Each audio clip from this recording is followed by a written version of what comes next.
ഞാൻ പ്രൊഫസർ മാത്യു കോര. ഞാൻ പലപ്പോഴും ഇരുന്ന് ചിന്തിക്കാറുണ്ട്, യുവതീ-യുവാക്കന്മാരുടെ ഇടയിലുള്ള ആത്മഹത്യാ പ്രേരണയും പ്രവണതയും കൂടി വരുന്നു. ഞാൻ എൻ്റെ കുട്ടിക്കാലത്തെക്കുറിച്ച് ആലോചിക്കാറുണ്ട്. അതിനേക്കാളൊക്കെ എത്രയോ സാമൂഹികമായി വളർന്ന ഒരു സമൂഹമാണ്. വിദ്യാഭ്യാസത്തിലാണെങ്കിലും സൗന്ദര്യത്തിലാണെങ്കിലും സാമൂഹ്യ ഭൗതിക സാഹചര്യത്തിലാണെങ്കിലും ഇന്നത്തെ യുവതലമുറ വളരുന്നത് വളരെയധികം നല്ല വലിയ സാഹചര്യത്തിലാണ്. എങ്കിലും അന്നുള്ളതിനേക്കാൾ ഇന്ന് ആത്മഹത്യകൾ കൂടി വരുന്നു. ഞാൻ അതിനെ ഒരധ്യാപകൻ എന്ന നിലയിൽ, ഒരു കൗൺസിലർ എന്ന നിലയിൽ ധാരാളം ആളുകളെ കൗൺസിൽ ചെയ്തിട്ടുള്ള ഒരു സീനിയർ ആയ വ്യക്തി എന്ന നിലയിൽ ഞാനതിനെ അപഗ്രഥിച്ചു. അപ്പോൾ എനിക്ക് തോന്നുന്നത് മർമ്മപ്രധാനമായ കാര്യമെന്ന് പറയുന്നത് നാം ജീവിതത്തെ എങ്ങനെ ഫോക്കസ് ചെയ്യുന്നു എന്നുള്ളതാണ്. പലപ്പോഴും നമുക്ക് പ്രശ്നങ്ങൾ വരുമ്പോൾ നമ്മുടെ ഫോക്കസ് താഴോട്ടായിരിക്കും. നമ്മുടെ പ്രശ്നങ്ങൾ കൈവിട്ടു പോകും എന്നുള്ള ഒരു ചിന്തയിലായിരിക്കും തുടക്കം തന്നെ. അങ്ങനെ വരുമ്പോൾ തീർച്ചയായിട്ടും നമുക്ക് ഡിപ്രഷൻ ഉണ്ടാകാം.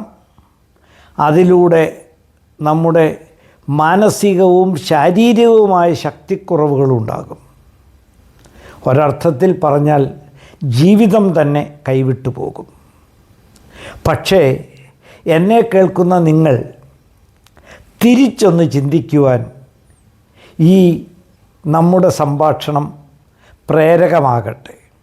പ്രത്യേകിച്ച് യുവതീ യുവാക്കളോട് സമാധാനകരമായ ജീവിതമെന്ന് പറയുന്നത് നിങ്ങൾ ചിന്തിക്കുന്നത് പോലെ പ്രശ്നങ്ങളില്ലാത്ത ജീവിതമല്ല.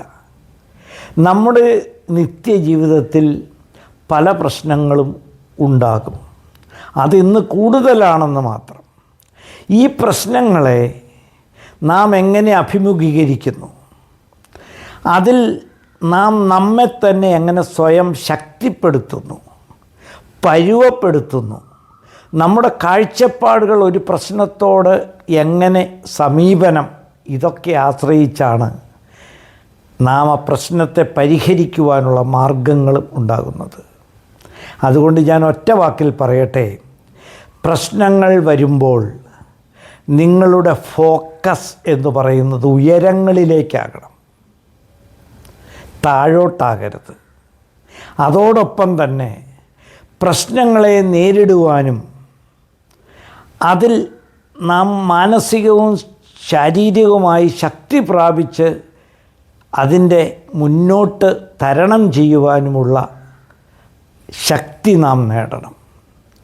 അതിനാദ്യം പരുവപ്പെടുത്തേണ്ടത് മനസ്സിനെയാണ്. മനസ്സ് ശക്തിയുള്ളതായിരിക്കണം.